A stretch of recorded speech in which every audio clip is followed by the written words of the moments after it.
মণিপুৰত ভয়ংকৰ ড্ৰোন আক্ৰমণ ড্ৰোনেৰে বোমা নিক্ষেপ সন্দেহযুক্ত কুকি উগ্ৰপন্থীৰ 7 ঘণ্টাত 50টাৰো অধিক ড্ৰোনৰ জৰিয়তে বোমা নিক্ষেপ এই পৰ্যন্ত দুজনৰ মৃত্যু আৰক্ষীকে ধৰি আহত হৈছে 10 জনৰো অধিক এই ঘটনাৰ আঁৰত বিদেশী শক্তি জড়িত থকাৰ সন্দেহ প্ৰথমবাৰৰ বাবে উত্তৰ পূবত এনে ড্ৰোন আক্ৰমণৰ ঘটনা সংঘটিত হৈছে দুদিন ধৰি অব্যাহত আছে এই ড্ৰোন আক্ৰমণ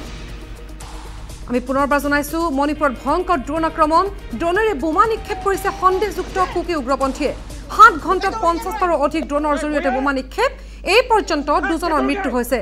আৰক্ষীকে ধৰি আহত হৈছে 10 জনৰো অধিক আৰু এই ঘটনাৰ আঁৰত বিদেশী শক্তি জড়িত থকাৰ সন্দেহ প্ৰথমবাৰৰ বাবে উত্তৰ পূবত এনে ড্ৰোন আক্ৰমণৰ ঘটনা সংঘটিত হৈছে দুদিন ধৰি অব্যাহত আছে এই ড্ৰোন আক্ৰমণ পুৰণি কুচিয়া যিটো লেচিন থাৰে চেচি পুৰণি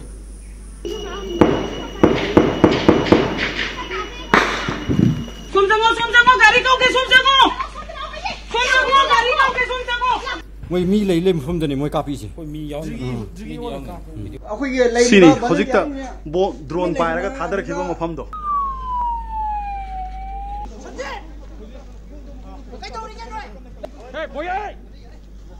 আৰু খণ্ডপৰ অধিক জানিবলৈ আমি সংযুক্ত হৈছো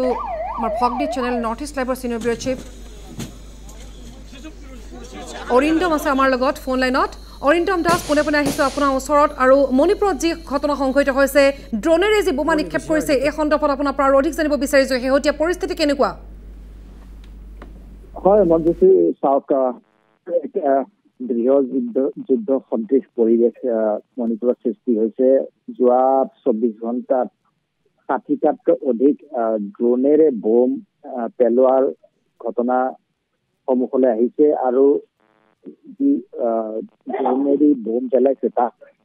কমেও 2জন লোকৰ মৃত্যু হৈছে আৰু 10জনতকৈ অধিক আহত হৈছে তাত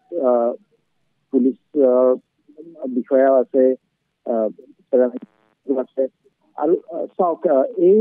যি আমি ড্ৰোনেৰে বোম পেলোৱা দৃশ্য আমি ইউক্ৰেইন আৰু ৰাছিয়াত দেখিছিলো যিদৰে ইউক্ৰেইনে ৰাছিয়াৰ ওপৰত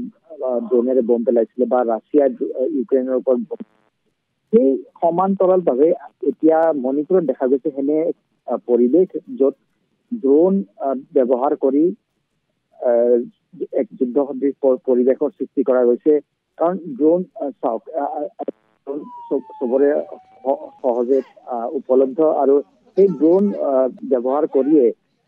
যি RPG ৰকেট প্ৰপেল গ্ৰেনেড বা IED ইম্প্ৰোভাইজ এক্সপ্ল'জিভ ডিভাইচ সেই ব্যৱহাৰ কৰা গৈছে আৰু এই ঘটনাৰ লগত গুৱাহাটীৰো বহুত সম্পৰ্ক আছে কাৰণ প্ৰায় 2.5 মাহ পূৰ্বে গুৱাহাটীত 2জন লোক এৰেষ্ট হৈছিলে আৰু তেওঁলোকৰ পৰা ড্ৰোন পাৰ্টছ পোৱা গ'ল 2জন লোকৰে যেতিয়া আৰক্ষীয়ে সোধপোছ কৰিছিলে তেওঁলোকৰ পৰা এটা কথা জানিব পৰা গৈছিল যে তেওঁলোক 2জনে এটা কুকি সংগঠনৰ লগত জড়িত আৰু আন এটা মেইটে সংগঠনৰ লগত জড়িত আৰু তেওঁলোকে এই ড্ৰোন পাৰ্টছ বিলাক মণিপুৰত খাই আছিলে আৰু তাৰ পৰা এটা সম্ভাৱনা আছিল যে এনেকুৱা ধৰণৰ ড্ৰোন এটেক মণিপুৰত হ'ব তো আজি ইউক্ৰেইন আৰু ৰাছিয়াৰ দৰেই এনে যুদ্ধ সদৃশ পৰিৱেশৰ সৃষ্টি হৈছে আৰু এই ড্ৰোন এটেকত প্ৰায় 2জন লোকৰ মৃত্যু হৈছে আৰু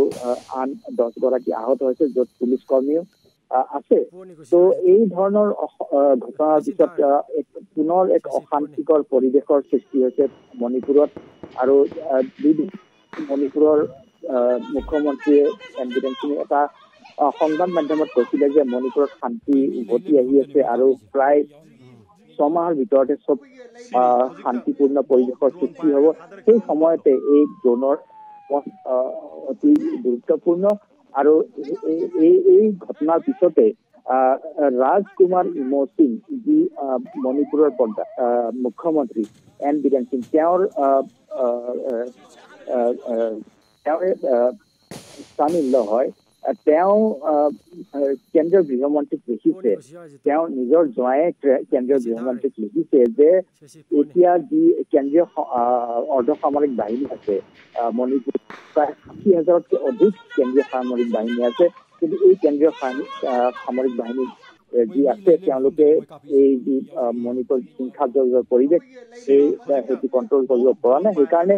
আৰ্মিৰ ইণ্টাৰভেনশ্যনটো বিচাৰিছে কাৰণে তেওঁ মণিপুৰৰ মুখ্যমন্ত্ৰী এন বীৰেন সিঙৰ জোৱাই আৰ কে ইমৰ সিঙে কেন্দ্ৰীয় গৃহমন্ত্ৰীক আজি লিখিছে যে কেন্দ্ৰীয় যি পেৰামিলিটাৰী ফৰ্চেছ আছে তেওঁলোকৰ দ্বাৰা এই যি হিংসাজৰ পৰিৱেশ আছে সেইকাৰণে আৰ্মিক সোনকালে ডিপ্লয় কৰিব লাগে আৰু বৰ্তমানো আমি শুনা মতে এতিয়াও ড্ৰোন এটেক চলি আছে আৰু প্ৰায় বিভিন্ন এলেকাত যি পেৰিফেৰি এলেকা বুলি কয় মেইটে অৰিন্দম আপোনাক ধন্যবাদ জনাইছো মই মি লেই লেম ফমদনি মই কাপিছে